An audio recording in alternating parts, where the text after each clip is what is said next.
Don't be a doormat. Do you know what a doormat is? A doormat is something you wipe the shit off your shoes with.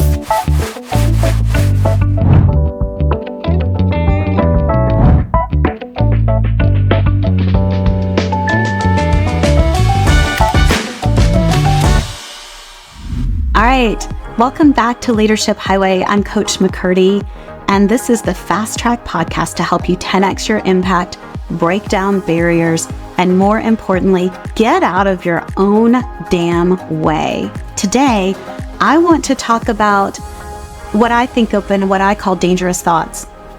These are words and thoughts that derail our ability to actually drive progress in an organization. Really, most of this is anchored in self-esteem, but since I'm not a therapist, we're going to take this little pit stop and we're going to go into tactics and talk about some very specific ways that you can either change how you speak or you can recognize what's going on in the way somebody else is speaking. And we're going to start with my favorite. My favorite is what I call I statements. I. What do most people like to talk about? Themselves. So what happens in a business context is that people get confused. And instead of talking about the issue at hand, the thing that needs to be decided, the event that's coming up, the product that's being developed, people default to talking about themselves. I feel like this. I think this is important. I want this to happen. Me, I. And all of a sudden, instead of an organization focusing on the business of their business, we're focusing on how one person or another in the room is feeling. And it's subtle. It's super, super subtle. Guys, I want you to make sure you like, follow, share, comment on this podcast. We have got so much to talk about today, but there's more coming. All right, so let's talk about I statements. I statements are like holding a mirror up. How do you know you're doing it? You probably are. So don't wonder if you're doing it. Let's just figure out how we stop doing this. So let's look at it this way. If there's an urgent deadline that is really, really important to the organization, there's two ways we could talk about it. We can talk about it, guys, I'm really worried about this urgent deadline. I feel like it's really important for us to double down on it. What was the subject? What was the topic? It wasn't the deadline. It was about how I feel about it. And most people, even if they're super invested, they don't care how I feel. They care how they feel. They care how the work is. They care that they keep their job. But as a leader, it's not my job to talk about how I feel. It's my job to communicate the urgency of the deadline. So instead, what would it look like if I said, guys, there's an urgent deadline. It's critical to the organization.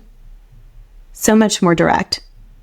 So much less confusion that takes place. So how do we test this theory? It's really cool.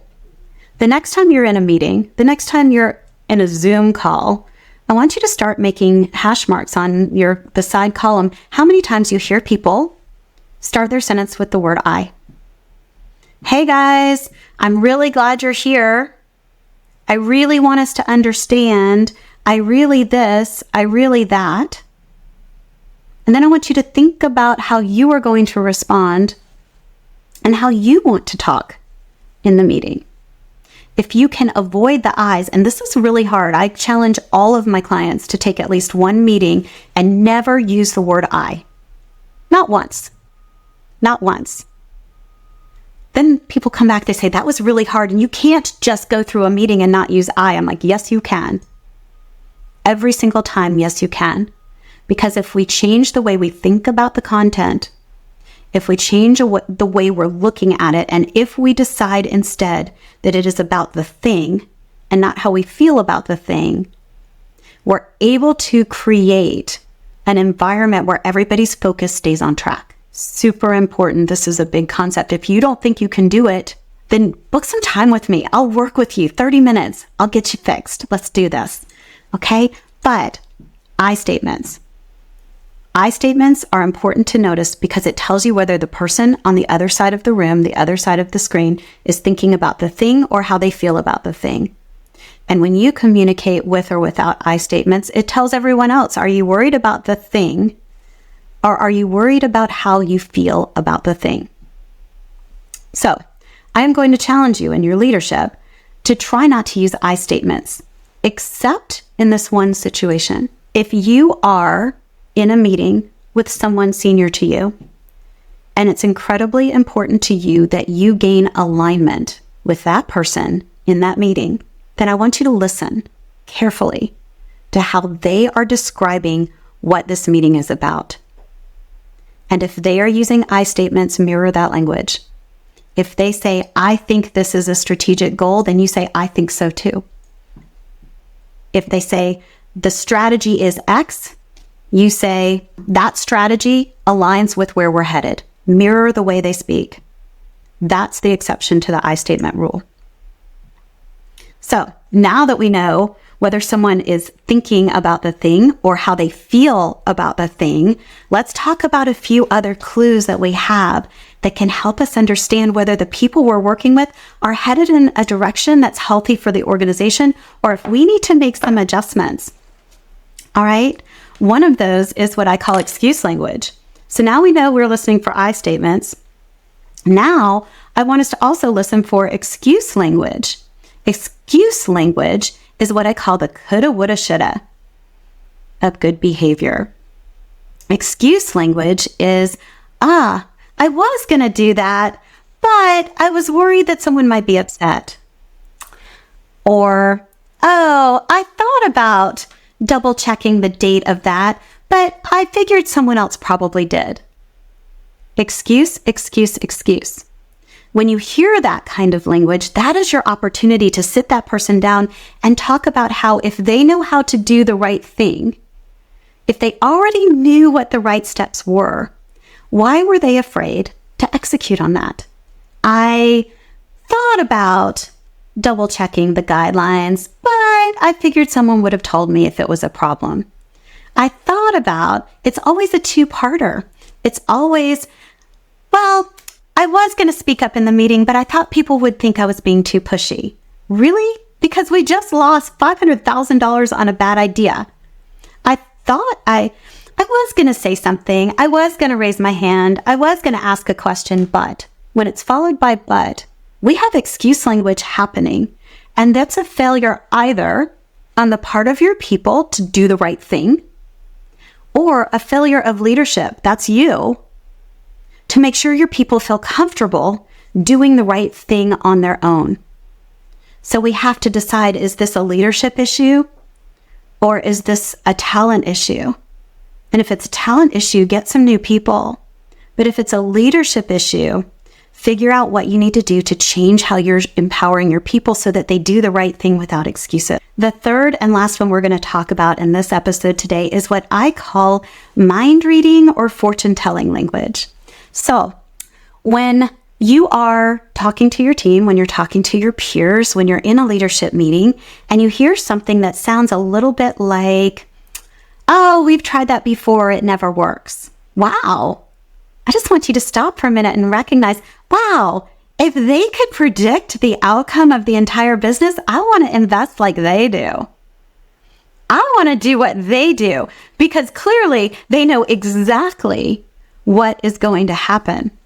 Or when they say that never worked, it's never going to work. Or when they say, this always happens, all I can think about there is like, damn, I don't know whether it's going to rain tomorrow and you already know the outcome of the entire org. Hell, why are we even sitting here? Fortune telling is a way of deflecting, taking responsibility. Fortune telling indicates a lack of buy-in. Fortune telling indicates that the people around you don't understand why what's being proposed is important, how it's supposed to get us there. It's a vision, a strategy, and a tactics deficit.